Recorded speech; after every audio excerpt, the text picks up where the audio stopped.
nữa. Tết đi ra. Tết đi ra ông được 10 mấy tháng á. À chân con á hả? Tết đi ra thì con nhỏ này được 17 tháng rồi.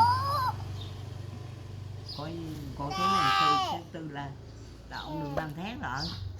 Dạ ông.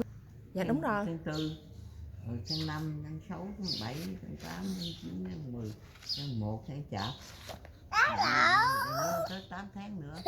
8 tháng là 4. 8 tháng là 5 tháng là vô 18 là 5 hả? Là vô 13 tháng hả? Dạ. Thì thằng này nó sinh là tháng có Tết nữa với lại 13 tháng hả? tháng 10 âm á. Chưa biết đi. Dạ cũng hên xui.